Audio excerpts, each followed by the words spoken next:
Welcome back to another episode of In Systems We Trust. My name is Marquis. I'm your host, and today I'm excited for this conversation. Catching up with a longtime friend, someone I met several years ago. We've kept in touch, and we're talking about all things agencies and e-commerce. And so, Rachel Jacobs is the name of my guest, and Rachel is a leading authority in scaling e-commerce agencies, and she specializes in implementing best practices to achieve profitable and efficient growth. Whether it's building scalable retainer models or coaching high performance leadership teams, Rachel simplifies the process of scaling e commerce agencies, enabling owners to focus on taking their business to the next level. Welcome to the show, Rachel. So excited to have you here. I appreciate you having me on board. And when taking things to the next level, hopefully means selling your business. That's the goal. Yes, scaling, growing, exiting, whatever that may Yeah. look like. We're going to talk about all of that today. So I'll hand it over to you. I'd love to know. I mean, I know a bit about your backstory, but love you to elaborate on really how you got your start and what initially sparked your interest in the e-commerce agency space. It kind of happened, I think, like most people by accident. Like that's all of us in our 20s where we're just kind of like stumbling from one job to another and like one boss pisses you off and you're like, I'm out of here, fucker, I'm done. And then you get another job and another job and another job. So I fell into the startup world in operations and ran a Silicon Valley backed tech company in the AWS space. And then through that, then find my way into the startup world, but in e-commerce. So I was on the tech side first. It's like a chief marketing officer. And as part of that work, then I started building out partner program with agencies and started getting used to the e-commerce space. So that was probably 8 years ago now, 7 or 8 years ago. And then I started consulting with various businesses. One of them was an agency. And then I accidentally, after a night out, agreed to join the agency as COO. So that was a happy accident, I suppose. And it really was a baptism of fire. I came into that business. It was a design and build agency, one of the leading Shopify Plus agencies in London. And it was design and build. And my background really was in marketing. So I came in and I'm like, where's the money? Like, where's the profit? What are we doing here? And then we started building out this retention stack based on Klaviyo at the core and then all of the other solutions around it. And it scaled really quickly, really significantly, and growth really was what clients were looking for. So it just gave some sort of reprieve to the agency between this like ebb and flow of the market where it's like lots of projects, no projects, lots of projects, no projects, where you have that like baseline of like recurring revenue. So I did that for a few years. And then after I did that, I thought if I did it for one, I can do it for more. And then a few Yeah. people knew me in the industry and I started working with a couple of people and I was still doing tech stuff. And I just really realized that I didn't really enjoy doing the tech stuff as much as I enjoyed. So I just thought, balls to the wall. It's typical Rachel fashion, all or nothing. So I was like, I'm going to cut all of these contracts and I have one client that's paying me €1,000 a month. And I'd Mm. cut basically 70 to 90% of my revenue and let's just see what this baby can do. And then Yeah. and I worked like a dog. Like I really worked like a dog and I knocked on doors and I spoke to people and like e-commerce agencies send them my way. And I built out this program around it and done some training academies and agency academies online and in person and built this 4 pillar approach to scaling an agency. Hmm. And then now it's 4 years later and I'm the leading authority in the world for e-commerce agencies. And I consult with some of the biggest tech partners in the industry. I'm doing a big conference in Toronto, as you know, in a few weeks, and I have some of Yeah. the leaders in the industry that are putting money behind it. 400 agencies that are coming. So it's been it's been an experience, but I'm so passionate about agencies that are exclusively in the e-commerce space because even though there's lots of amazing, I know that you've come across lots of amazing agency coaches, Yeah. there's something to be said for being very niche in the e-commerce space. And I think that's allowed me to really carve out this path and build this network of 8,000 agencies, which is extremely valuable to the agencies that are there and also the partners that I collaborate with. Yeah. So it's been fun, exhausting, but fun. I'm 36 now and I started this at 31. So I'm just like, what the fuck happened? Like, I where's can all that time imagine. gone? Yeah, I can Yeah. imagine how exhausting that would be. I mean, the clients, the demands, and you said something off the top to further clarify the point in the bio where I said next level, right? So that hopefully like shifts them towards an exit. But you also said something that was interesting. You came into your first agency by accident, you know, funny how that happened. But you talked about like where's the profit, where's the revenue. So are those some of the common problems? It's that agencies don't understand how to increase their profit margins. And when you come in as the agency coach now, where do you start? Like how do you start building them up to the point where they can have that solid foundation to hopefully scale effectively? Yeah, I mean, the profitability, I would say there's agencies have a lot of problems. I think typically the core four, as I call them, are pipeline, people, process, and profit.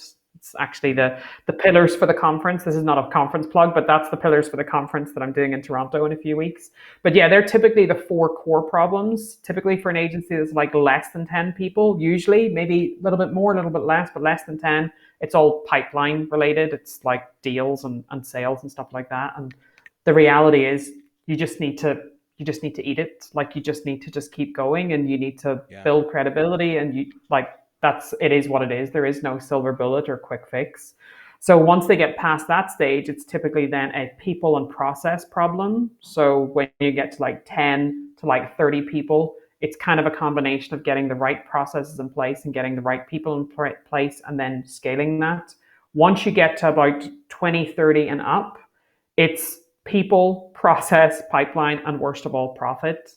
So typically now that I'm further along in my journey, I really focus on that final piece where it's like you have the pipeline, you have a core team, you have fairly established what it is that you're doing, and you have some sort of process as a foundation, but the profitability is lacking. So typically for a healthy agency, I would expect it. It's pretty easy when you come in and you look at the numbers and you're like, you're doing an average of 5% profit a year. What the fuck is going on? Like, where is your money Mm, going?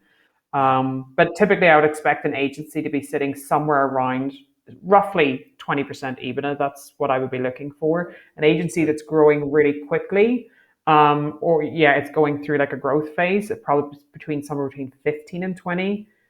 If you're 10 to 15, then it's much easier. And that's really what I look for in agencies. If you're an agency that's close to 10 and then between that mark, getting them up to the 15 or 20%, it requires some work and tweaking and moving people around and firing some people and hiring some people and buttoning up things and building some services. Yeah. But if you're below 10%, you've got a lot of work to do. You're maybe growing too quickly, or you're just not.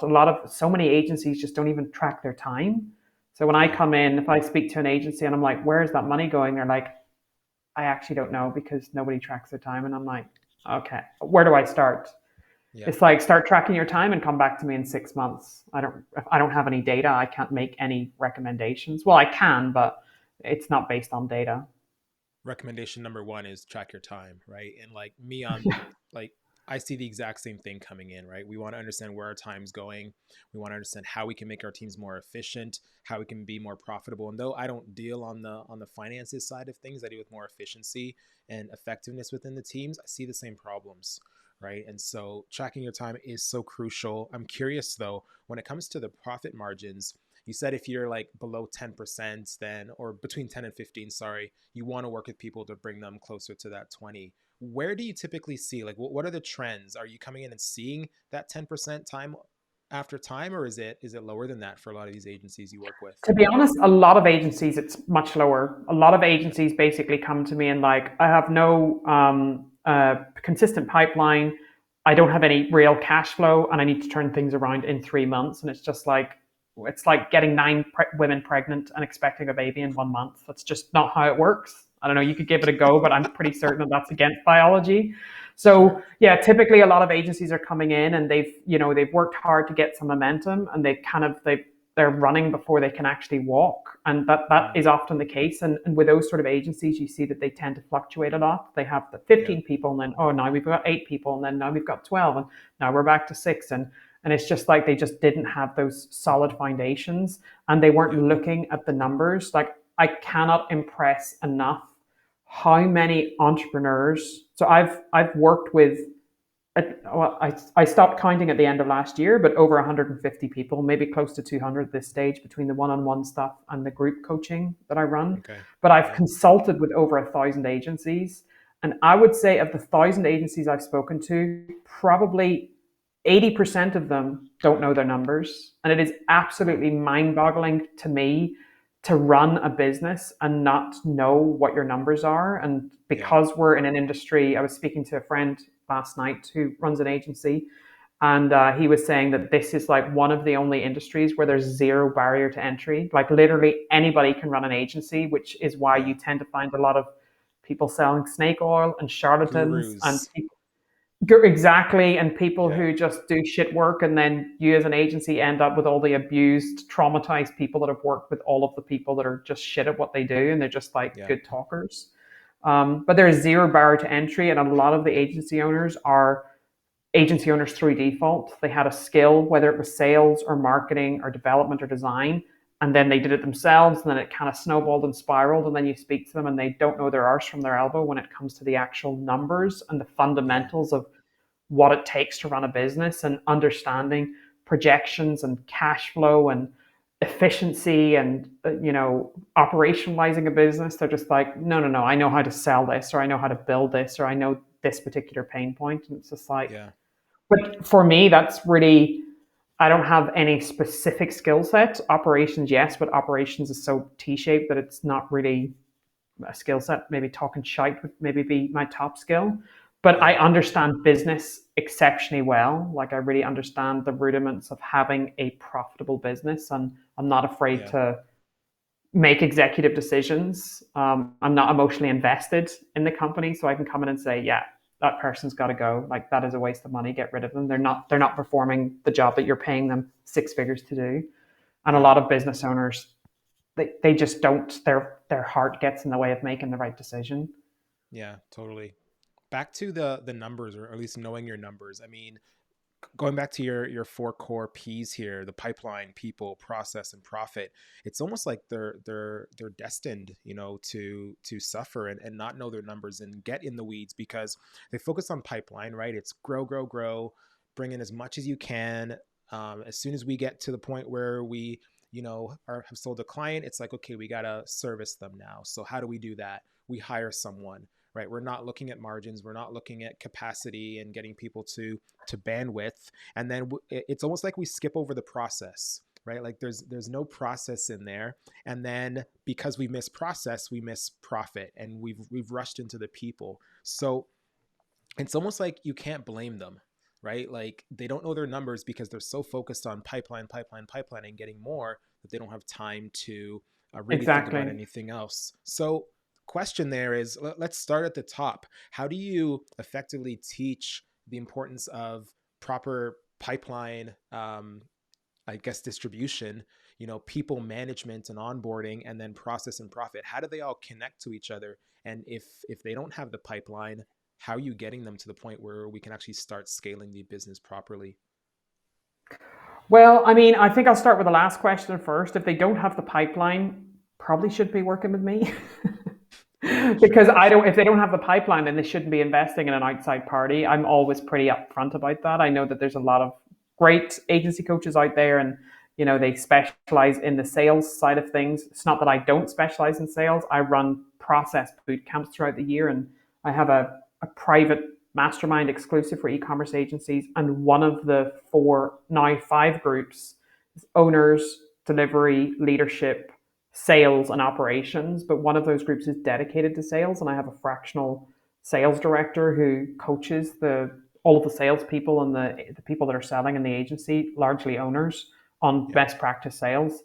So if you don't have sales coming through the business, then investing in somebody else to bring you sales is probably not going to be a good idea. Sales comes down to essentially you have inbound, outbound, and partnerships. They're your three sales strategies.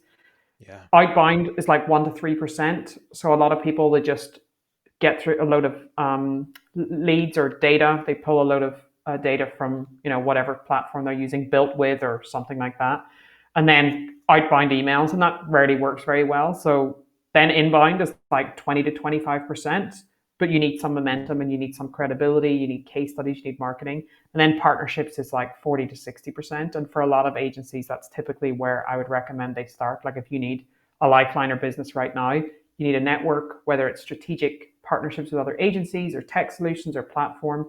that's where you want to look, because it's 40 to 60%. So that's where you're going to get your biggest win.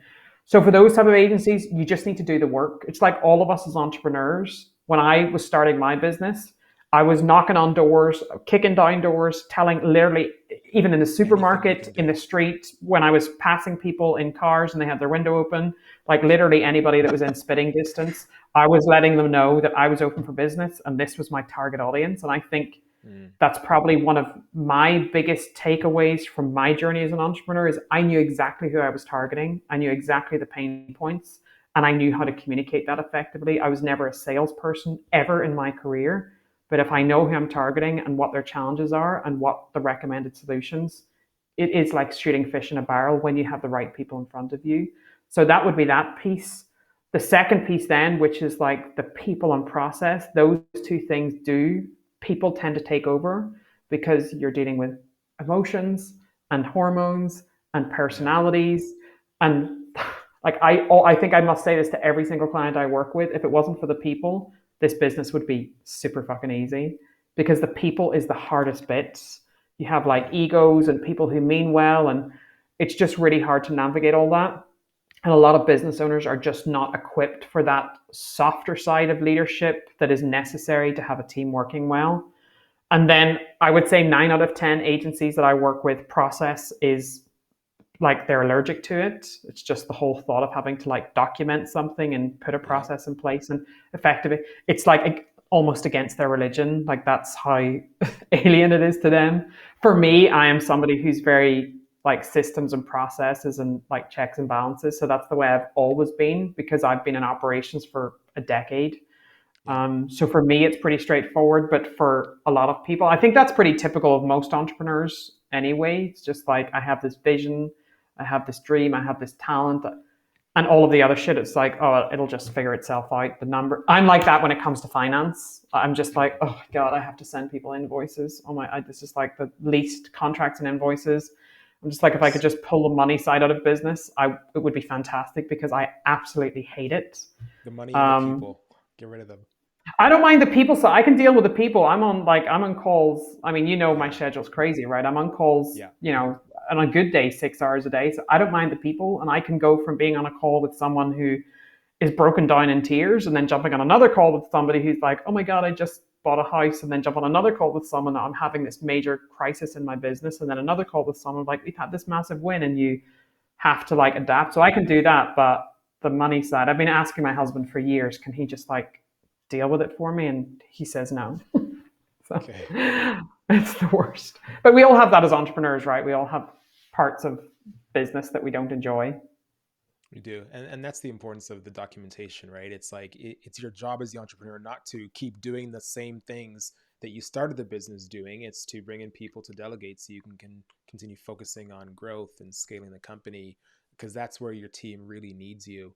So Mm-hmm. because I know like we're talking about money here and profit, I know you're working with a lot of your teams to help them develop retainer models. So what are some of those strategies that you help them to put into place in their businesses so that they can have a more sustainable recurring model with a lot of their clients and or their products, I should say. Yeah, it's interesting. It depends really on the agency. I've worked with Klaviyo on a consultancy basis for a number of years now, and have built out a couple of courses for them. The latest one being around building a retainer model around Klaviyo. So I Yeah. guess it really depends. If you're working with a development agency, like the agency I came into, a design and build agency, putting Yeah. a retainer model in there, I think for a lot of people, it's just the basic support and maintenance, a time and materials type model. Here's a block of hours, you just tell me what you want done, and then we'll take it from the bank of hours that you've paid for. I think for Yeah. the agencies that really want to push more towards retainers, typically what I'm looking at is like retainer models that are more value based pricing, growth based retainers. You don't need to be a Facebook ad specialist, or I don't know if anybody calls it Facebook anymore, but a meta expert or Google ad specialist. You just need to be able to understand, this is my target audience. These are the 8 to 10, 5 to 10 solutions that are spinning around their world. How do I bring some sort of package together that is part of their reality, and I can make sure all of those solutions and technologies are working in unison and harmony, and they're getting the most ROI. I actually have one of my agencies in the group. He's doing a lightning talk in Toronto about how he's built out this amazing retention department around his core tech stack. So I think he's got like Mm, 5 or 7 different technologies that he puts all of his clients on. And he's built out this amazing retainer model. Now, when I started working with so him, cool. it was a T&M, a time and materials model. And then I came on board and I'm like, dude, this is a fucking amazing offering, but you need to productize and you need to package it up. So once we started like working through it, he went from having this very reactive approach to clients, and they had stuff in the bank and they had access to all this stuff, to then basically it was like night and day from being almost zero recurring revenue to within 6 months, I think we were at close to 200K recurring revenue just because he changed the pricing model around it.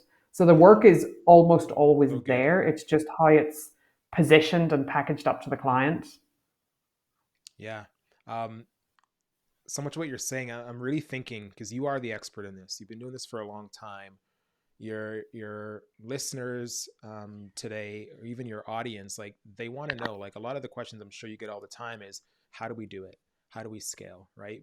You coming through it all, first off, and then secondly, working with the amount of agencies that you have worked with.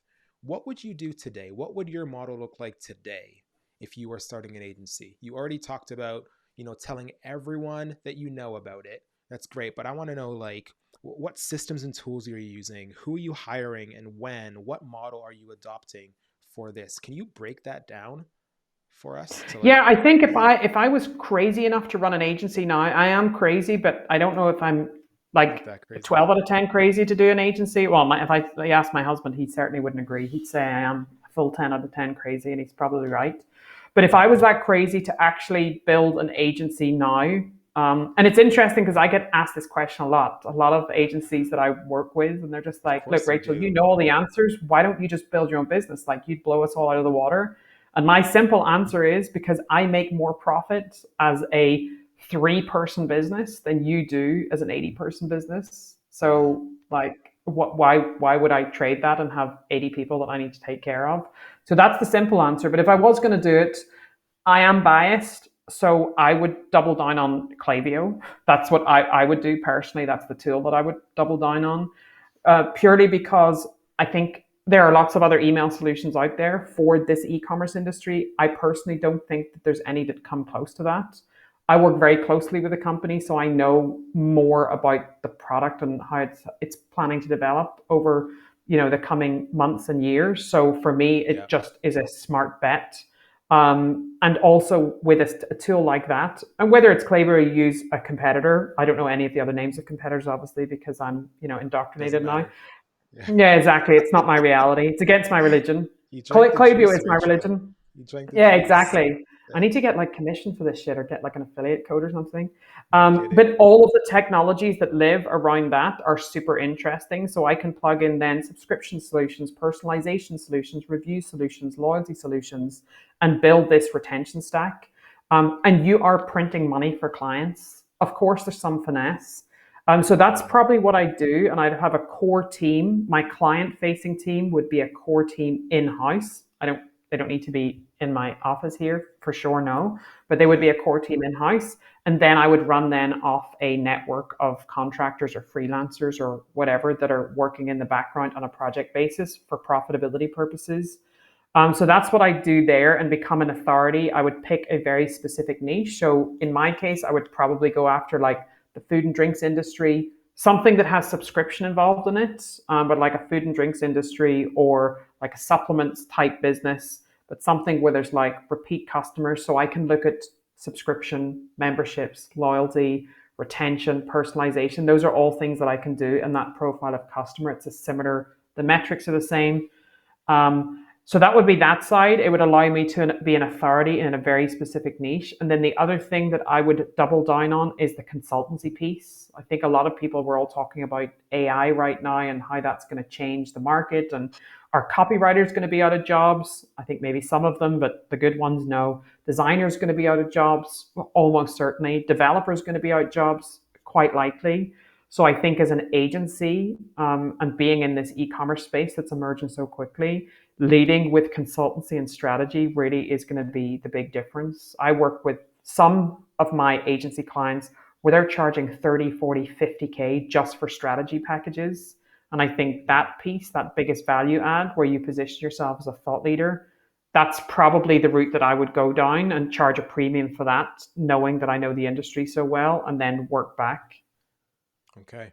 I want to go back to the core team for a second. That was an incredible breakdown, by the way. Who does your core team consist of then? Right? Yeah, they might not be like in your office, they're remote, but do you have like this is your client facing team? So is this an account manager? You've got some delivery people or some designers, some creatives. Like how many? And maybe talk about the like Mhm. levels that you would like scale to um, as the business grows. Yeah, I would say client-facing team. Sure, it would depending if it was me and the example that I gave. If I was going to build like that retention type agency, then of course I would need a strategist. You need a really good Hmm. strategist who's client-facing and somebody who comes from the industry and walks the walk and talks the talk and knows all the solutions. You need a really good account or project manager. I think in terms of a core team, and then probably in that case there would be like a copywriter and or a designer. Copywriter, I would probably keep that person in house. Designer would probably be the last one. But in terms of that core team, I would probably have like 3 or 4 people that are in house, maybe a finance person because we all know that I hate the finance. But you can outsource. I could contract that out, or I have contracted it out. Yeah. So that would be my core team, and then all of the other stuff that would be like additional designers, developers, copywriters, like all of those type of people. I would just have those on a contract basis. For me personally, this is my personal preference. I would never want to have an agency at scale. Like when I see some of my agencies, like I'm talking to them and they're like 50, 80, 100 people. And I'm like, oh, no, it's not for me. So Yeah. I would probably be more on the side of running a lifestyle business. And you can run, I know an agency that runs a lifestyle business. He's about 10 people. He's in the performance marketing space and he takes home a minimum of 500,000 a year for himself. So for Okay. me, I would much rather run a tighter, leaner ship and say I'm only going to have 20 clients max a year, and Yeah. I'm aiming for about 2 to 3 million, and I want to be sitting at 30 to 40% profit margin. For me, once you get over that hump, and then you have to start getting like teams of teams of teams, and then operations people and process people and HR people, and it's for Yeah. me, it's too serious. That That's feels way too mature. That's such a great way to think about it. And for you, like you've established that in your mind that you know that you want to run a lifestyle business. You know what like enough looks like for you. I feel like a lot of agencies and entrepreneurs, they just want to keep going and they don't know where they're going quite often. They have I mean, in my opinion, they don't have goals. They have anytime I speak to a company, right? And I ask them, okay, what are the goals? Oh, we're developing the goals, right? Oh, they're coming. Like they Mhm. have no idea where they're going and they never actually implement anything. So I think for you, like it's important to have that distinction so you know exactly where you're going, so you know what the day to Mhm. day needs to look like. I was going to ask you something about positioning, and maybe we'll come back to that. But something you said in your previous answer about AI and Chat GPT, I want to go back to that a little bit because I've been having a few conversations about this on the podcast recently, and I'm going to share this on my screen. If you're watching on YouTube, you'll see this here. But Rachel, you put out this post on LinkedIn a couple days ago. It says, "Unpopular opinion alert. I don't see the big deal with Chat GPT. It's good, but not worth the hype, in my opinion. Is it just me?" So we've got this poll. 56% of the people have said yes so far, 17% have said no, and 27% have said give it some time. So I would love for you to elaborate on this because the conversations I'm having are that people are like adopting this tool, adopting ChatGPT and AI and really leaning into it, right? And you have this opinion. So I'd love to know where that came from and what your thoughts are on where AI is going. Because I can only imagine, right? If you were to start recommending some AI tools for your clients, it would make their jobs and your jobs much easier. So Right. talk about this for a Well, minute, please. first things first, 56% of the people are wrong, obviously, because it's it. I'm just joking. Of Because they said course. yes. No, I think ChatGPT, I think is a great tool. I'm not saying that it's not a good tool. I think it depends on the use case. There was a lot of comments in the, like a lot of chat in the comments that people are like, well, you just don't know what you're doing. And you, I agree that with most AI solutions, that it comes down to the commands that you're putting into the tool, and you're going to get out as much as you put in. AI has been around for a long time. I think ChatGPT is Yeah. just a craze right now. But like when I was in my got my first C-level position for a startup company when I was 26 or 27, AI was around then, and we were leveraging AI tools. I think just now it's just a little bit more sexier, and people have a use case for it. I Yeah. think for the majority of people, specifically with ChatGPT, they're not using it for the right reasons. So my husband is an investor, and he's like, "Oh, I would just rather ask ChatGPT than go on Google." And I'm just like, "It's not Google. That's not the value of ChatGPT. Sure, it'll condense down some of the articles, but it's all biased depending on which articles are at the top of the Google ranking." Mhm. But I think AI, when used correctly, can be exceptionally powerful. So I have some agencies that have used AI for automations internally and for their clients. Some agencies that are now using AI for like mid-journey for some of their designs. So they're like one-off, and Awesome. clients, yeah, love it. So they're making good money from doing that. I have one agency I know that is leveraging it for spinning up fairly simple and straightforward Shopify stores. So I think you're going to continue to see a lot of that stuff. I think the agencies that don't embrace it and adapt it and accept that that's really the way things are going, they're going to feel the burn. But what it can't replace is I don't think it can replace all of the experience and the years of consultancy and strategy and expertise. It's going to Yeah. read the data that it has access to and then give an informed decision based on that. But there's Right. a reason that agencies come to me, because obviously they're sadists and they love a bit of crazy. That's qualified upfront. But it's because of my expertise. It's because of my years of experience on the brand side and the agency side and the tech side and my military background and my medical background and my operations. It's all of those things that come together. I don't know that you can ever replace that with something that's not real. Sure. But I think I did a workshop in Mexico. I do private workshops for my agencies, and we're in Mexico at the end of March. And one of the guys who's like obsessed with AI, and he was like, "We're all fucked, guys. Like we're all going down. Like AI is gonna," and like a mic drop, and everybody's like, "Jesus, that wasn't very motivating." Like Wow. lightning talk. So I don't think that we're quite there. But I think that in a not too distant future, we will be in that situation. I think once those AI technologies are able to communicate better with each other, then we probably have a bit of a problem. Some Interesting. industries. Copywriting for me, because I was a copywriter for so long, and it's been a big part of what I did. When you're writing processes and systems, like writing copy has always been case studies, like all of that stuff. And then Yeah. when I see ChatGPT, you can, as soon as you go on LinkedIn, you can see who's using ChatGPT and who's Yep. not. Yeah. And I spoke to a friend recently who's in that world, and they were telling me that some of their clients are basically doing all of their blog posts through ChatGPT, and all of a sudden their SEO ranking has just tanked because Google Oh, can basically, I don't know if it's because it'll weed them out. Microsoft bought it, and yeah, basically it can, I don't know how because it's obviously a genius, but it can basically see which ones are AI or built off AI and which ones are real content. And then Yeah. websites are being penalized.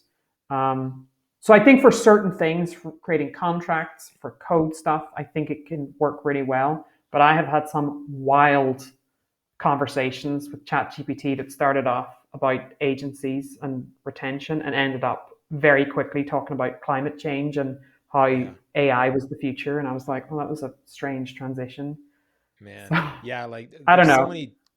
No, it's great. That's a great answer. I mean, there's so many different use cases for it. For me, I've really seen the benefit in like website development. And like for me, I'm not a website developer at all. I built my website on Squarespace, the current version of it anyway. And I needed something to appear on the screen in a certain way, and I couldn't figure it out. And I thought I got to go on um, Upwork or something and Down the hire rabbit someone. hole. I put it in Chat GPT. I'm like, hey, this is what I got. This is what I want it to do. Can you update the CSS styling and format it this way? It gave me the code. It showed me how to put it in Squarespace, and the thing works. It's responsive on desktop and on mobile, and it took me 10 minutes, right? So I think for things like that, if you know how to use it properly, Mhm. right, it will benefit you. But to the point of the blog posts, and I feel like every marketing agency is just spitting out all this content now. And like you said on LinkedIn, you can tell who's using it and who's not. I want to ask you a question, but I'll come back to it and I'll kind of tee it up with this. I was on Instagram this morning and I saw a post from Cameron Harold.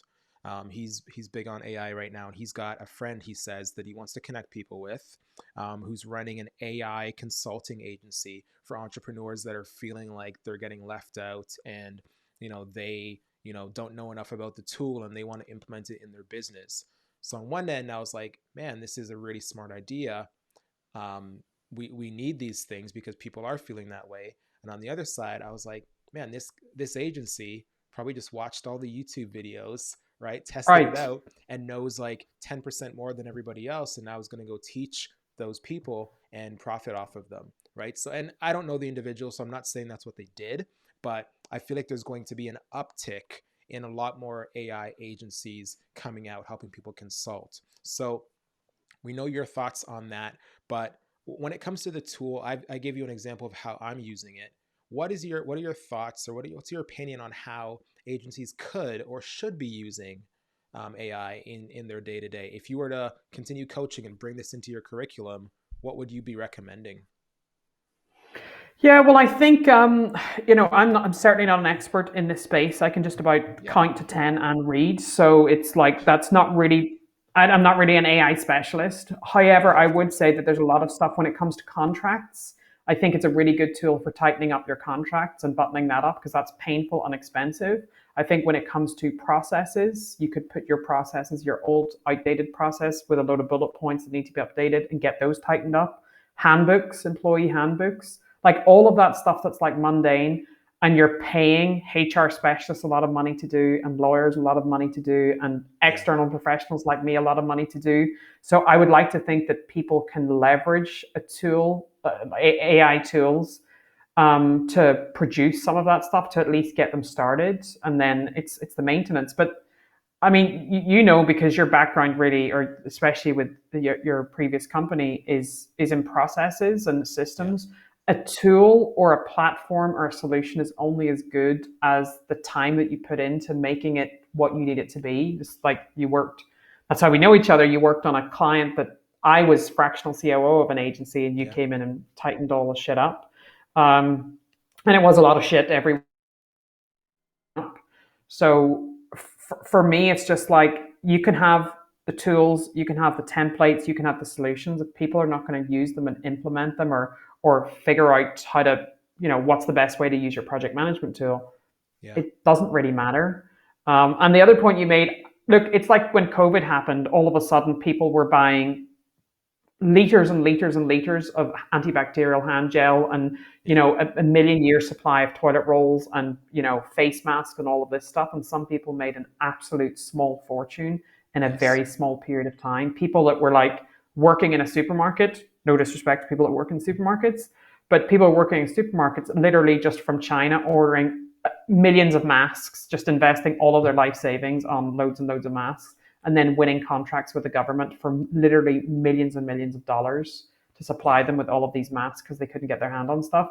So there are people, whether it's an opportunist or seeing an opportunity, there yeah, are people that there's going to be TikTok as a trend, AI is a trend, ChatGPT is a trend, NFTs, that was mm. around not No that one's long talking about ago. NFTs anymore. Nobody gives a shit. I have companies that invest so much money. I have agencies that specialize in that space, and then people who spent hundreds of thousands of dollars building out Web3 and NFT, and then all of Yeah, a sudden said, "Yeah, forget about it." I'm just like, wow, that was an expensive experiment that you've done nothing right, with. So that's just the reality, right? And I think fair play to the people who do that. It's not really my business model, because for me, I'm really focused on actual value.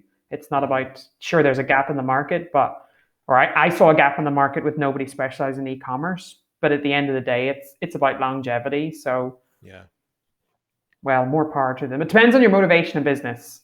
As I agree. entrepreneurs, you all know, you have a conversation for 5 or 10 minutes with an entrepreneur, and you know what their motivation is. Are they looking to really bring value, or are they looking for opportunity and money? Either is fine, but sometimes the two, it's just a totally different opinion. Yeah. I hate finance, so clearly my motivation is not money. And yeah, like I said earlier, it all comes down to goals. You know what we haven't touched on yet, and it's another one of these P's. Curious to know how important are partnerships to the growth and success of agencies, right? Like Asana is one of our key partners. We do, I'm not going to talk numbers, but we do a lot of business with Asana and their customers, right? HubSpot is another partner. We partner with Panadoc and various others. You partner with Klaviyo. I know they're sponsoring your event in Toronto in a couple of weeks, right? So, how important are partnerships, and what does it look like when building those relationships with your customers? Yeah, I just think it's absolutely pivotal. I mean, my husband's Nigerian, and one of my favorite proverbs that just happens to be African, and he thinks it's because of him, obviously. And it says, if you want to go far, go alone, and no, if you want to go fast, go alone. If you want to go far, go together. And for Mm, me, that's been my business. My first business was called e-commerce partnerships for a reason, because in the e-commerce industry, leveraging that partnership ecosystem. And even when I built the business and was super focused on like retainer models and systems and processes, and actually what I ended up creating through default was a community. And really it's all down to partnerships. And it's leveraging these relationships that I have with my strategic partners, connecting them with my agencies.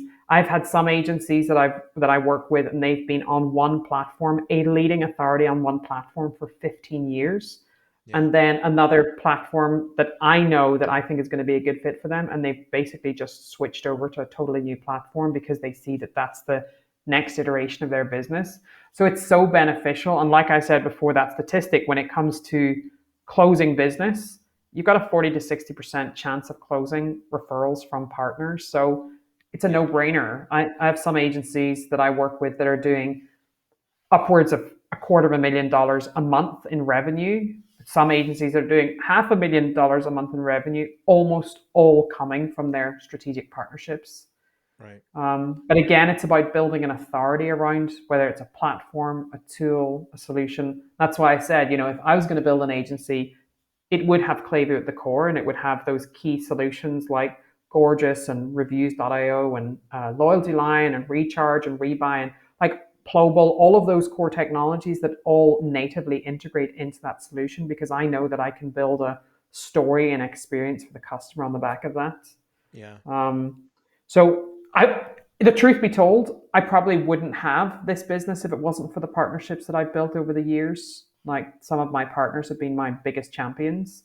The fact yeah, that Klaviyo are headlining my conference in Toronto is a testament to the value that they see in the network or the so good. community that I've created. So it's crucial. Like, you build your tribe in business as an entrepreneur, and that's really what will take you to the next level. Yeah, that's good. I mean, you've probably already said it, Rachel. Like you've shared so much today in our chat. If you had one lesson or message to share with your ideal customer right now when it comes to scaling an agency, doing delivery, focusing on profit, what would be that key message that you'd want to leave them with? I think I think one of the things you said is so important. It's goals. It's just like, as I said before we started this, I was wearing my LA Lakers t-shirt there earlier, my gym shirt, and we have a basketball hoop out here in the garden. Both me and my husband love basketball, and without that backboard, it's really hard to shoot a hoop. And it's like Oh, that backboard is like what you're aiming for. That's what your that's goals good. are. So I think understanding goals or vision, I think as a business owner, I think that's super important. I think another super important thing is numbers, like really knowing your numbers and setting projections and setting goals. It doesn't mean you're necessarily always going to hit those goals, but you have something to aim towards. And then I guess maybe the final one, three is my favorite number, so I'll go for three. Let's do it. Is understanding your target customer, and like, Mm, don't be afraid to niche down. Like, really understanding your target customer. The people that I see in business that are super successful, they know whether it's like a specific pain point or a specific like complicate technicality or functionality. The more you hone in on who it is that you're looking for, the more clear you are. It's just like dating. I met my husband when I was 23. I knew exactly what I was looking for. Not a 6'4" Nigerian, but that's what God gave me. But I knew exactly the profile that I was looking for and the type of person and the characteristics and the expectation I had of that person. So it just meant that I was single up until then, until 23, which at the time felt like forever. But then as soon as I met him, I was like, this is what I'm This is looking it. for. And it was likewise for him. And it's the same in business. If I know that I'm looking for agency owners that are doing a certain amount of revenue with, at least a 7-figure business that are looking to take their business to the next level or sell it and are putting a leadership team in place and that work hard and play hard and don't take themselves too seriously.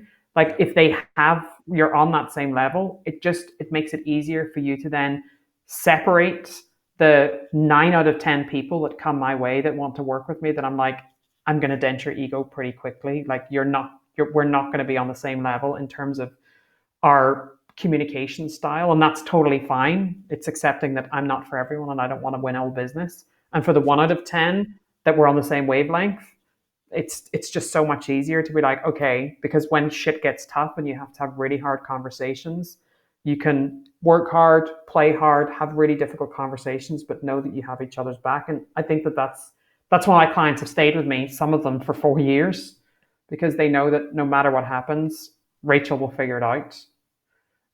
So I think for me that's important. Goals and vision, knowing the numbers, and being very very clear on who it is you're going after. I think if you have those three things starting a business, it will get you so much further than other people. Yeah. So well said. It's no wonder why you're the leading authority in this space in the world. So, Rachel, if there is a e-commerce agency listening today, where's the best place to send them so they can learn more about you or potentially see if they're a good fit? Yeah, I mean, I would say LinkedIn, but I feel like I've got some sort of like spy setup on my LinkedIn that it just comes up as Rachel J. I'm not really too sure how it happened, and I should check the settings, but I always forget. Or just go straight to my website, ecommerceagencygrowth.com. Perfect. That's the And both easiest those way. links will be in the show notes. Awesome. Thank you so much, Rachel. It was great chatting about this. I know we could probably keep talking all day about this, but super appreciate your time and you coming and sharing what you did today. My pleasure. Thanks for having me. Of course.